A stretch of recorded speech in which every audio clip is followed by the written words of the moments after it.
Welcome back, folks. It's another episode of It's About Payroll. We are on 201 episodes. Man, Walt, how does it feel? What is good?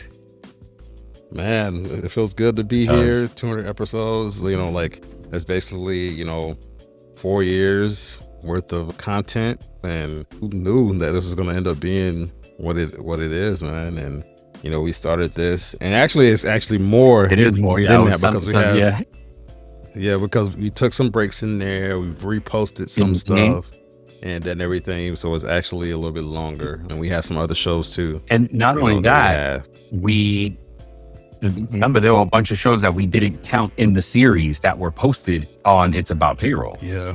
Right. And then at one point we like, well, wait, no, let's count them. Doesn't matter what they are, you know? Because we had that uncensored payroll stuff. We were doing bonus stuff. And we weren't counting it in the series. So recording wise, we're well over 200 because there's another 80 episodes on for It's About Your Paycheck out there. Man. Payroll in the news. Oh gosh.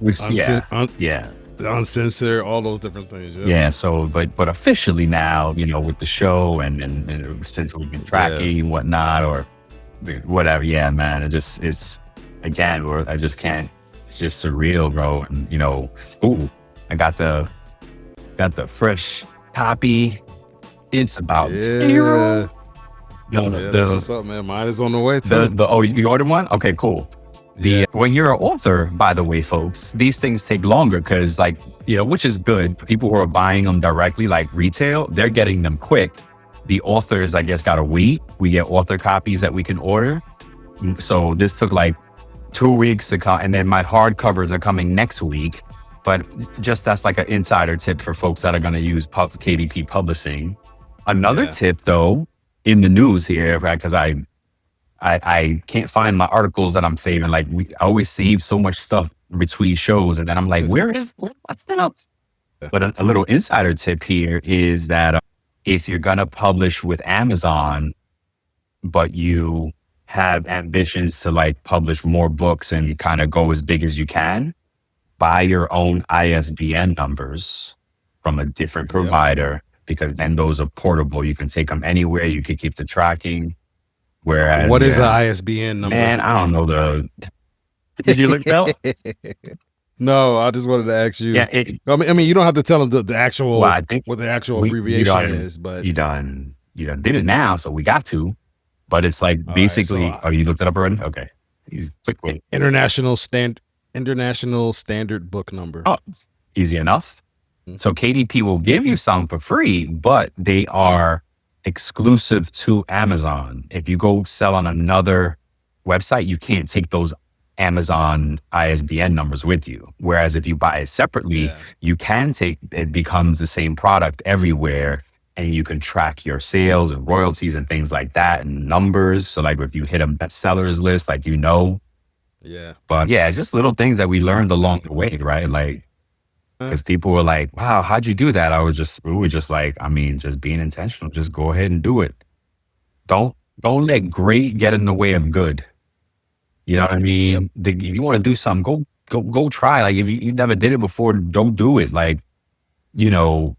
One of the things with this is I wasn't trying to win no Pulitzer Prize awards with, writing a book or anything. We're just trying to get some good information out there for payroll. And now I think I got the bug though, because I've been thinking about what my memoir name would be if I write you wrote a memoir. I think, and people want part 2 for yours, by the way, because I got more copies of Walt's as well. Oh, people do. Oh yeah, people been hearing Bruised that. but Not Broken. Check out Walt's book as well, Bruised but Not Broken. It's a tearjerker if you're in for that. And and people I talked to they're like, hey, is he gonna follow up with a part 2? So that's something to think about, Walt.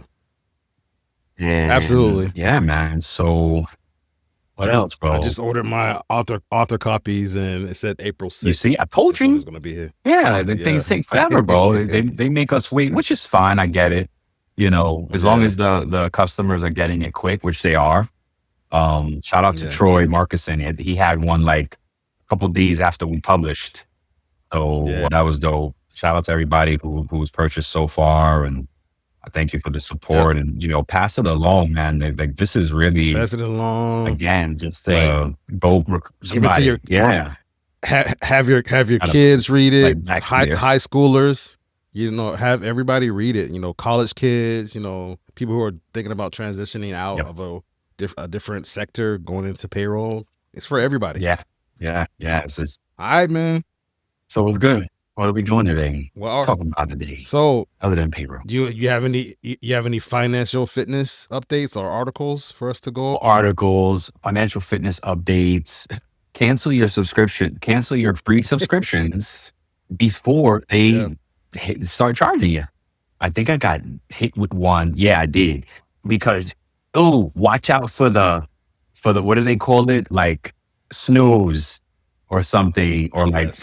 hold or freeze or whatever. Basically, when you go Yeah. cancel, it'll say, "Hey, do you want to just pause this subscription for a few months?" Yeah. And then you're like, "Oh yeah, maybe I'll just do that pause, and I'll remember. This is good." Man, I just missed one thing. Just hit me. I was like, "Oh man."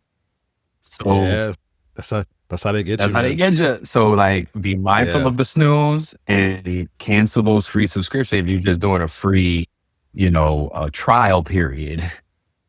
Yeah, and like kind of piggybacking off of that, like when you do those trial periods, make sure you're looking at what, I guess it's not the level, but what kind of subscription you're signing up for, whether that's monthly versus Oh annual, yeah. weekly. Yes. You want to be smart with that, Yes. because I've done that where I selected annual Uh-huh. for a subscription and it was free for like 30 days or whatever, and then the 30 days passed and I forgot to your what you're saying, and then $100, $200 Yep. charge hits my account. I'm just like, what the heck is this? Yes. You know what I'm saying? And then realizing like, dang, okay, I forgot to cancel this. Yep. And so something that I took from you, something that you said, is that when I do these subscriptions, I put it on my calendar as well. Like, okay, a couple of days before that 30-day mark, right? A couple of days before, like maybe a week before, and say, hey, go on and cancel this or whatever. So And not for nothing, most of them now, even if you cancel the next day, you still have your trial period.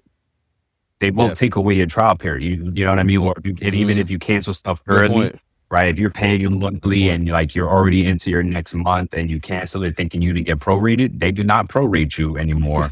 They will just give you access until that month ends, which is, it's a double-edged sword. It's good and bad. But yeah, I saw somebody in else. I think I saw somebody's post that said this guy was saying they wish they could do that with like relationships. Oh my with people. goodness. Yeah, I would imagine. Word, right? Well, depending on who they are, you can, Yeah. Another thing to keep in mind is, like, you made me think about it when you said annual, right? Like you may pay, like, I think so it happened, I forget what app it was, but like the first year it was like $25. And I was like, 25 annual? Heck yeah, that's easy. Yeah. Wow.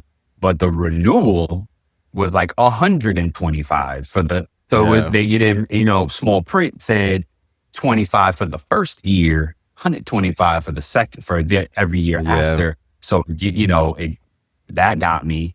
And then another app recently I saw, it was like ridiculously outbalanced as far as annual versus monthly. So it was like annual was 25, but the monthly was 10.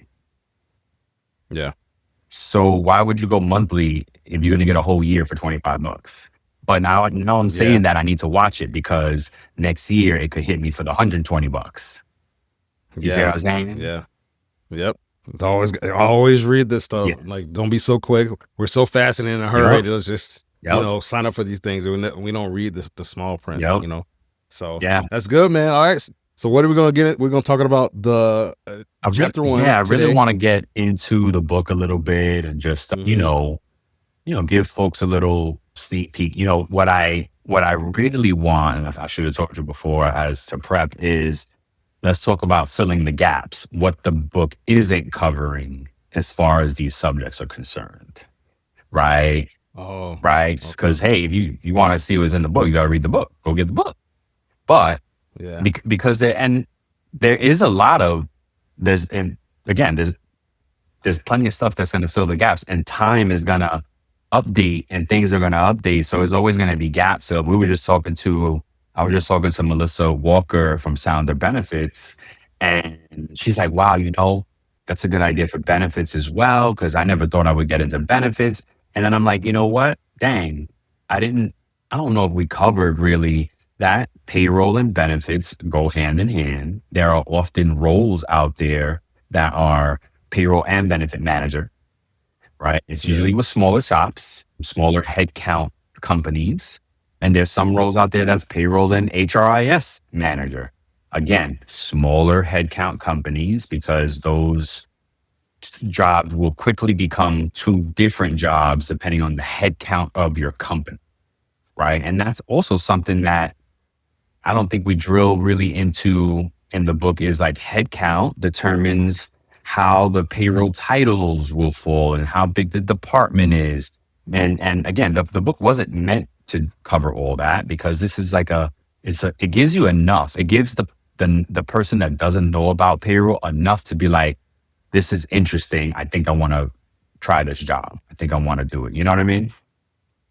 Yeah, I get what you're saying. I get what you're saying, man. Like, yeah, so we can definitely speak on that as we go Yeah, along, and if exactly. anything comes up, Yeah. because I just so if you have any questions you want to ask, like, just Let us know. let me Yeah. know. If y'all read the book and you have questions, shoot, come on. I would love to have a first time reader on, not in payroll, come on the show and let us know. Mhm. So if Yeah. anybody hears that this episode, come on in, let us know. Yeah. What we got here? Let's see. So this episode, we're starting with chapter 1 of the book, just briefly touching over it. We're not taking a real deep dive into things, even though that's on one of the things here that says deep dive. But we're really just going to actually answer some questions to try to help out. And then with everything that's going on currently globally, I thought about what impact that may have from a payroll pay to impact on people, especially with higher fuel costs, inflation pressure, Yes. market uncertainty, No doubt. I think that this is a perfect reminder that payroll is directly connected to world events, even though people may not think so. Yes. Right? So yeah, let's get into it, man. So first thing, like what do you think are some of the biggest misconceptions people have about payroll? So the ones that I always, you must be a numbers person. Hey, y'all, I'm Lee Cage Jr., and I'd like to invite you to listen in to my podcast, 15 Minutes With. 15 Minutes with rising stars and seasoned disruptors, thought leaders, and change agents who are sharing how they're reshaping work, rethinking worth, and reimagining what's possible. This is fast-paced, heartfelt, and unfiltered. These aren't just conversations. They're catalysts. So tune in, elevate, share the shift. 15 Minutes With, wherever you get your podcasts. Right? Good with numbers in your head and like, not necessarily. Walt is actually the better of us both. Like, he really good with, he's a better number person, but it's not synonymous with payroll people. I'm good with numbers on a spreadsheet. I'll work that. I had a colleague say that he loved my Excel skills. He's like, you're a great Excel like maintenance janitor. So he said something like Excel janitor or something. And I was like, I'll take it, no problem. Yeah. But so I get that misconception a lot, that again, that I'm good with numbers and that I must be in accounting. People think that I'm an accountant. People think I'm an accountant or I'm in HR. Yeah. What do you get? Yeah.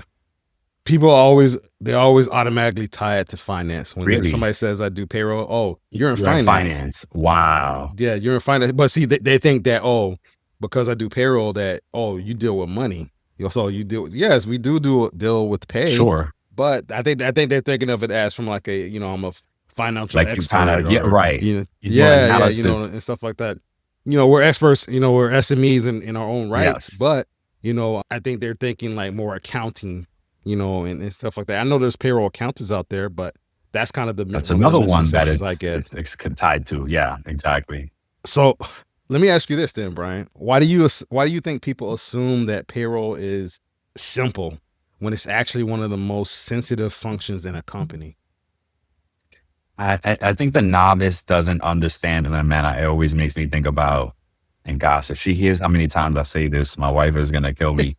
But And she, in her defense, she was mad. We were arguing years ago. Also, she was talking about 20 years ago. So you're saying it is your fault? It's my fault for sure. Oh yeah, she was mad. Yeah, for sure. And she's like, I said, I got to do this for my career. And she's like, I didn't know cutting checks was a career. And you know what I mean? I was like, oh, yeah, exactly. But I think that's all that to say, the misconception, like all we do is press the button and the checks get printed out or the direct deposits go through and that's it. Where recently I was telling, like it kind of hit me while I was working. I was like, wait a minute, our job is everything but this part.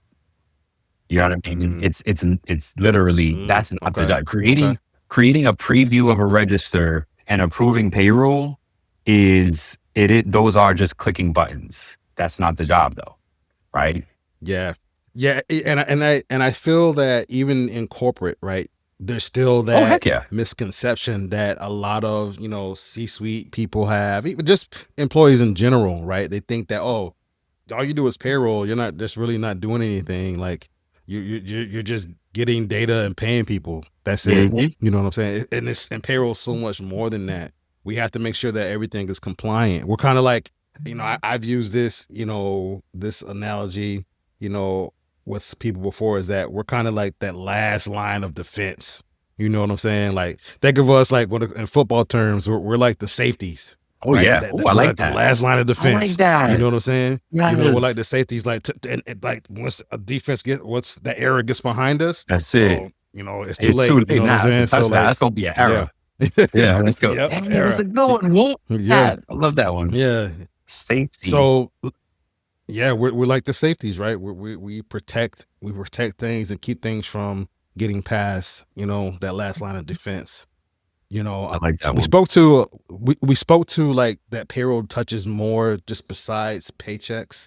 But for listeners out there, especially for those that may not be in payroll, what other areas does payroll touch besides like just payroll or paychecks? I mean, Trista said it perfectly. All roads lead to payroll, right? Okay. And I think that, it literally every part of a job, I mean, you go to work to get paid. So a lot of the things that you do at work is going to lead to your paycheck, the hours you work, the departments that you work in. If it happens to be that type, I was just talking about mapping new time system, right? So, I got a floater that works in different departments and they need to punch in and out of the departments throughout the day. Can we make that happen? Can we set that up? Think about that, right? Like your company needs to know that so that they can allocate expenses properly. Now that leads to the accounting department with GL, with general ledger, journal entries. That is going to lead to the bottom line. That's going to lead to a department's productivity numbers and like, revenue numbers, if it's in sales or products, like how well is this department or location performing depends on payroll, your hours punching in, you work there. If somebody's misclassified to a department, but they're not really there. I had that happen also at one of my, prior stops. It was like, this person keeps on coming up at this location. Yeah, because they're in the system attached to that location. But that's not right. Okay, well, fix it. Yeah. You know what I mean? Yeah. So what about you? No, I absolutely agree with you on that, man. Like, I think that, we touch way more than, some of the things that we touch outside of the paycheck may impact the paycheck at the end of the day. Like, as far as like employee deductions, we may enter some of those. Employee changes, we may be responsible for entering some of those. Mm-hmm. Like, anything that is on the employee level that we touch could impact it. If we forget to enter a manual check for someone, that impacts them. You know what I'm saying? If we forget to enter a garnishment or a wage levy, or tax levy or something like that, we impact that employee, right? At the end of the day, we touch so much more. We may be responsible for setting up tax accounts and different things like that with different tax entities and agencies. So we touch so many things outside of the paycheck that maybe ultimately will end up at the pay, but there's so many different areas that we have to be involved with to make sure that everybody's good to go. Agreed. So let me ask you this. Can a company have a strong culture if their employees are worried about getting paid correctly? Nope. Definitely Why not. do you say that? By your own findings, right? After 2 incorrect payroll checks, company employees are thinking about leaving the company. So if you're saying that is all the time, way beyond the 2, even every now and then is enough that it makes folks feel insecure and like, hey man, I'm not gonna get paid next time. Like, I don't know if I'm gonna get paid this next pay period. Like, that's insecurity. You know what I mean? It equates to think about a relationship, right? A personal relationship with someone. And if you think they're gonna leave at any moment, you're not secure, right? You're not. Right. You're gonna be anxious. You're gonna be anxious all the time. You're gonna be on pins and needles, like, oh my god, oh my god, what's happening? I thought like, oh my god. I don't know. I may not come home today. What? Imagine if your spouse is like, I may or may not come home tonight. I don't know. We'll see if y'all walk through the door. Yeah, I'll see you next weekend, babe. I'll see you next week. Like, can you imagine how crazy, so that's kind of how it equates to me. Like, if you're not going to get paid, and and that's what I noticed, bro, because, as we said, like, welcome to Payroll Universe. I'm independently running the managed outsourced services and consulting part of our business. And as I speak to new clients, I realize that payroll is so intimate and personal. And, you're not always going to you may pick a system off of a ad that you see online, but you're not going to hire someone to do your payroll that you don't really know and haven't gotten to some comfort level with, or have been referred to, like, hey, I trust this guy, they're good, use them, right? Because it's personal. It's so intimate and personal, to the point that when I was at church a couple weeks back, and he was talking about relationships, and he said there's 5 things in a relationship to get to that most intimate level, where you should get to know someone and trust them and learn to rely on them, and things like, I forget each thing, and then you can kind of get to that most intimate level. I was like, man, I know it was crazy, but I'm like, man, that's how payroll is too, because you know what I mean? It is. Like, you need to be comfortable and trust these folks. And that's, and it, it dovetails and segues right back into the book, because you have to be trusted. And we definitely talk about that in the book. You have to be beyond reproach, and you cannot be a shady character, because once you show that you can't be trusted, you got to go. Yep. So, absolutely. Or you should anyway. And, if you keep people past that, what do you think? No, I absolutely agree. I think that you need to vet for the right person, right? Who has the right attitude and the right character, right? That has that integrity that you can trust, and that's going to do the right thing. They don't have to necessarily be perfect, because I don't think there's great payroll pros out there. We've had excellent, top tier people on the show. We're connected to the top tiers. Yeah. But we're humans still too, right? And so I think that as long as you have someone who can take ownership and who can, who's willing to do the work to help the company get better and to do their job better, I think that's what's most important, right? For the payroll itself and for the company itself, right? So agreed. What does, I'm going to skip to the next question here. So what does payroll reveal about how well a company actually operates? It's a good one. I think it'll tell you, I think one of them for sure is it'll tell you how compliant they are or not, like what they think about compliance, Oh, absolutely. Right? What do you think? Absolutely. What else? I think it's definitely going to highlight What if I told you that your boss skydives, Tim in marketing is a magician, and Sam in accounting does sums in his head while standing on his hands? Seeing sides of the people you work with but never see, sides that inform and inspire their work and that can inspire yours, is what The Talent Show is all about. Email me, Tom Alexander, host of The Talent Show, at talentshow@backboneinc.com and show us what you got. I look forward to seeing you on The Talent Show. Where your pain points are, if there is any holes in your processes, it'll definitely, those things will come to light. It will highlight anything that's not compliant, that's out of compliance. You know what I'm saying? Like, it'll highlight all those different things. Like, if there's constant mistakes, constant issues with time and attendance, constant issues with misclassification of employees, if there's issues with new hires, onboarding, all those different things that that will impact payroll later on down the road. If you're having issues with those from a company on a company level, your payroll is going to show that. Mm-hmm. Yep. You know what I'm saying? Your error rate is going to be extremely high. You're like, dang, like, and it's going to impact turnover. It's going to impact all those different things. You know what I'm saying? Yep. It'll also tell you how companies see certain tasks.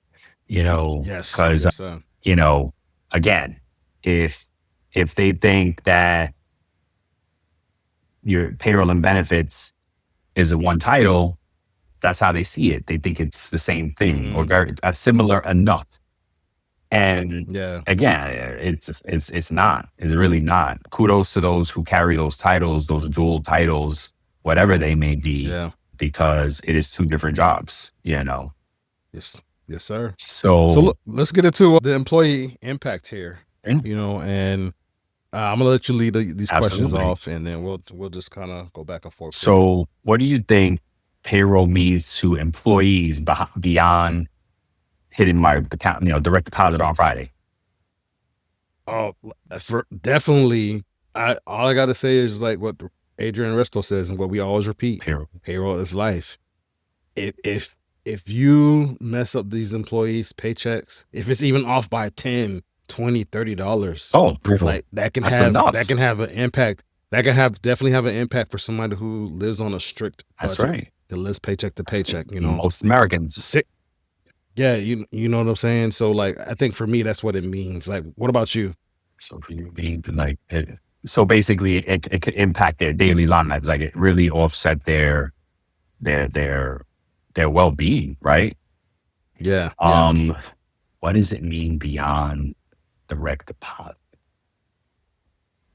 Sure. Okay, if we're getting past, all right. Ian Giles just posted something about like employee financial wellness starts with your paycheck. That's what our other show is all about. It's about your paycheck, right? Basically, the first step in your financial wellness journey is your paycheck. How do you, are you going to be diligent with that paycheck to be able to build a future for yourself, savings wise? Are you going to invest money, right? And are you diligent in your paycheck? Do you go and look at your paycheck and see what's coming out?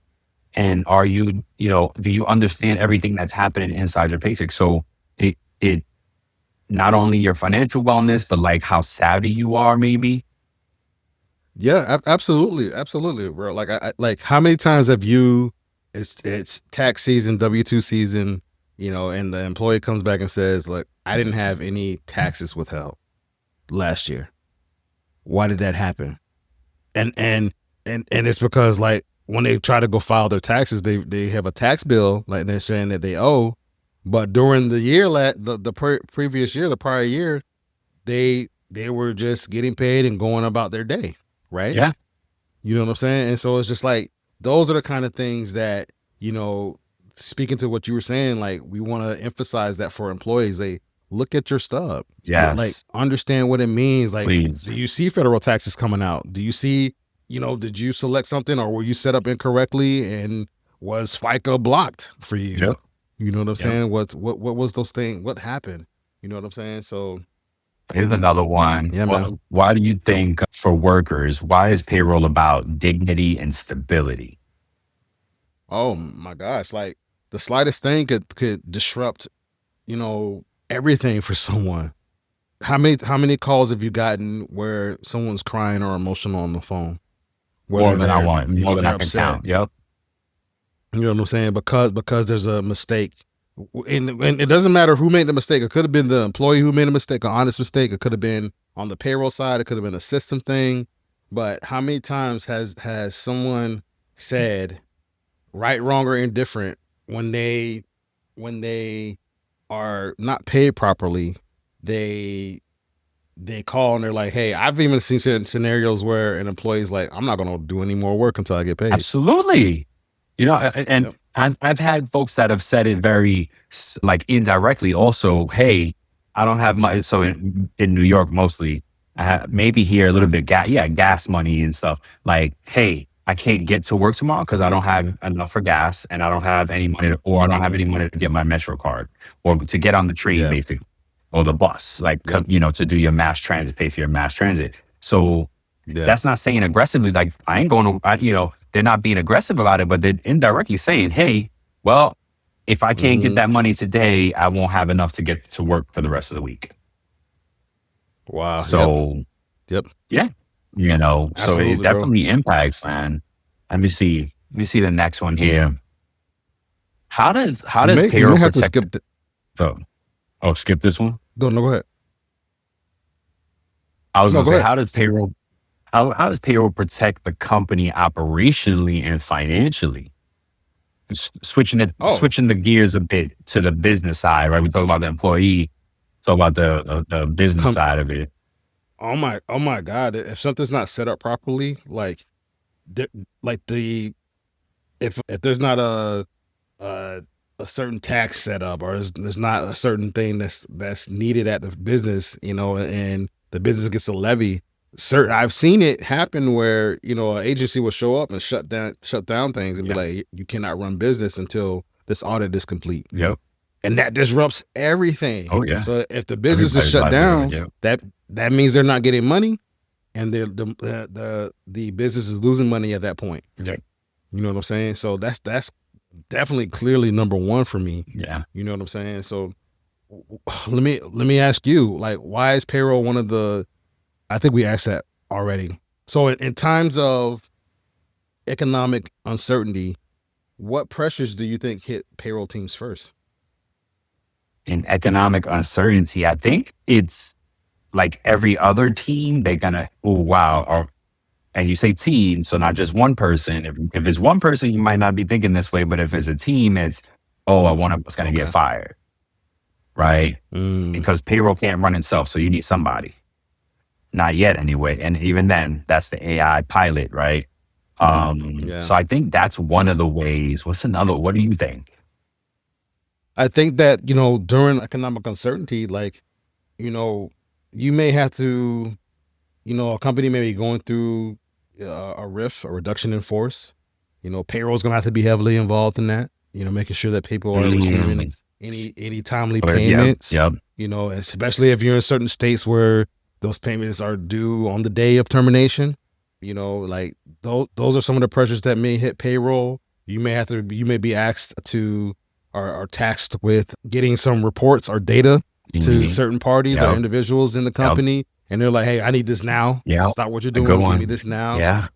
So Very those are good some of the call different out. pressures that payroll teams may feel first. And, speaking to the employee, like, employee is going to want their money. And so that pressure that the employee feels, that's going to be kind of thrown at the payroll pro, like, hey, where's my pay? Where's my retro that you promised? Where is this that you promised? Where's my benefit refund at? Yes. I stopped my benefits. My 401k,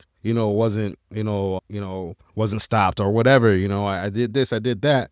You're going to feel that pressure, especially even more so during uncertainty. Yeah, absolutely. Let me ask you another one, Nerd.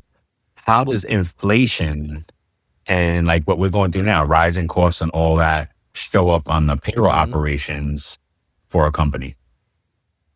Look, because the company, just like we as individuals are paying more for gas and energy and different things, and depending on the nature of the business, if you're a food industry, like food is costing us more, it's costing the restaurants more Yep. too.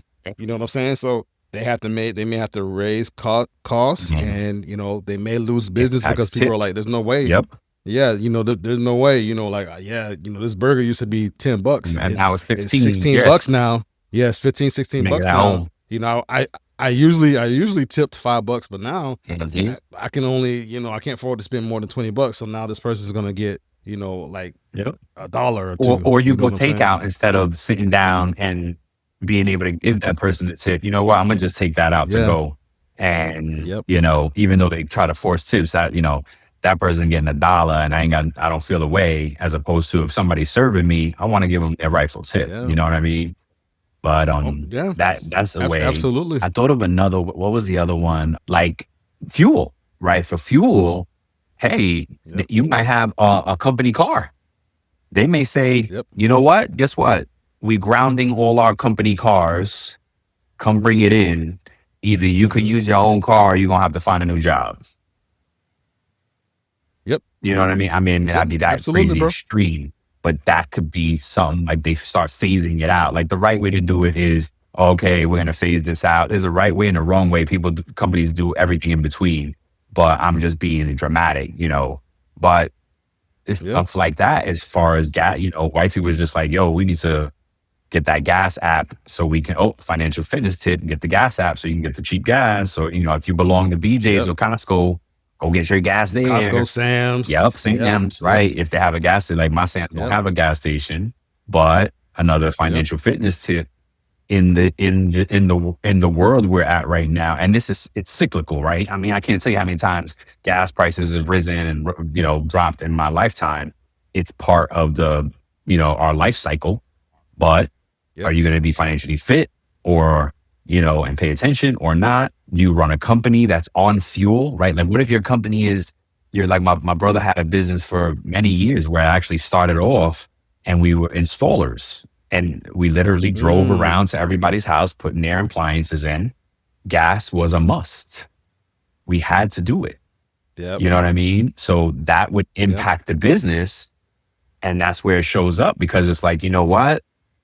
Maybe, and then in my brother's situation, he would give less jobs to his guys and take more of them because it's like, well, I can't afford your gas and my gas. So I'm going to give this guy a couple of jobs and I'll do the rest of them, and that impacts his paycheck, So little things like that, like we don't even think about on like the ripple effect of all of this, So absolutely. let's jump Bro, into absolutely, switch man. gears here a little bit, What happens when employees behave badly? Boy, we could do an entire TV show, maybe a Netflix special on that.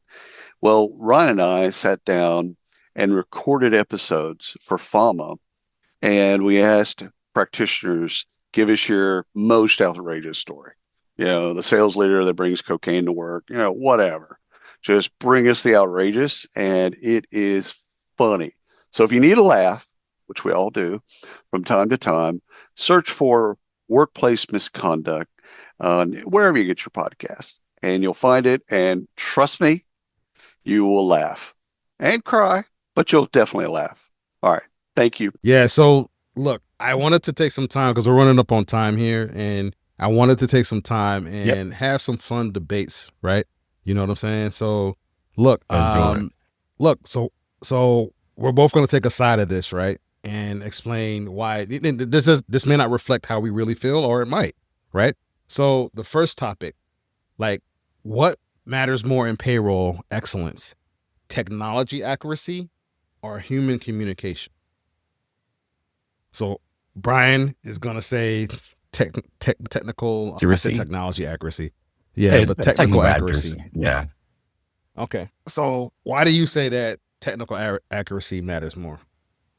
So, because that's the accurate, like payroll people only have two jobs: get it right, get it on time. Yeah, that's it. That's all technical. Yep. So, I get what you're saying, but I think the human aspect is matters more, especially we're on this big kick about the employee experience, right? You know what I'm saying? Yep. So like even if payroll is accurate, there can still be like misunderstanding or distrust if people are confused, right? Or people don't understand what's going on with their pay, and you're just even though we feel good about it from a payroll processing standpoint, I think employees need clarity. People need clarity, empathy, and proactive communications. How many times have you seen in payroll where things are communicated after the fact? You know what I'm saying? Like after the fact that something happens, even though it was technically right and the company was compliant. Yeah. Like, yeah, I read somewhere recently that communication is compliance. mm-hmm. So that can kind of lead into your argument. But look, I mean, it's really tough to say because you get it right, get it wrong. You need the other with one. Like if I get it wrong, now I got to be really good about the human part. If I get it right, I don't have to talk to you. Yeah. So it's such a good. That's such a good one, and it's tough. Some people, to your point, some people may say you can't have one without the other. Right. So all right. Good stuff. One last debate topic, and I'm going to ask you this question, and then we'll close it out. Should payroll be viewed more as a compliance function or a strategic leadership function?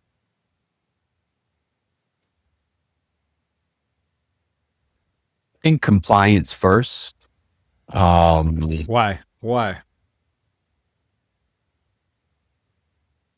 Because it's, again, staying on that accuracy vein and that technical vein, the compliance is going to help you stay accurate and on time. Okay. Yeah. I think it should go the other way, right? And I wanted to agree with you on this one, but I feel like it should be strategic leadership more so, right? Because if you're doing things right from a strategy standpoint, the compliance should fall into place with that, right? You know what I'm saying? If you're leading properly, if you're doing the right things, maybe there's a lot of room for. Now that I said that, there's a lot of room for error. I mean, it for you, yes. So I'm glad that we're talking about this because you personally, it's all one and the same, but not every payroll leader is thinking that way. And especially if you have to report to leaders that have never done payroll and never overseen payroll, their strategy is one thing, but it's like, wait, that's not even in compliance. Like, Gotcha. And this reminds me, as we close it out here, it reminds me of that statistic we found during the show was like, is there a difference between payroll reporting to finance and HR? And for a long time, I thought, there's no difference. Payroll's payroll. But survey says that if they report to finance, the rules tend to be more black and white, less people oriented, less employee experience minded. Yes. Right? Yes. As opposed if it's HR, it's going to be more employee experience minded and more toward that piece where they're going to have that human part in mind when it could be the same conversation, but it's just how you approach it and how you're delivering it. And, I've had that trouble internally meaning with my family internally, and my wife would always say, it's not how you're saying, it's not what you're saying, it's how you're saying it. It's how you're saying it. Yeah. Right. So it's the same thing. It's like, hey, you're not getting your check tomorrow. What? As opposed to, hey, unfortunately, we have to deliver some troublesome news. We're looking forward to helping you and supporting you in all the ways that we can. And blah, blah. You see what I'm saying? Like, and then you kind of, you're not going to get paid tomorrow, type of thing. Yeah. It's that human touch that, the power skills, the essential skills that Max calls it, right? The power skills that Victoria Madeline called it, which I love. I love the rebranding of it all. Yeah. So, I think that's the difference there. And that's it kind of goes along in what we were just saying, man. And that's it, bro. Yeah, man. Good stuff. episode. Yeah. You're gonna end it there. Thank you for listening again. We appreciate you. Go order Go the get the book. book. Tell a friend to tell a friend. It's needed. We Subscribe, need to bring some. follow, Yep. share, Yep. share them. Go buy the book for somebody. Any graduates graduating this year, they don't know what they want to do with themselves. Or is there somebody They about lost to their job. graduate? You know, like they're in the middle of, whatever. Like, have them read the book. Have them read. Come go get it. Give it as a gift. Yeah. Yeah, man. Until the next time, we love you, folks. Peace. Peace. All right. Nice.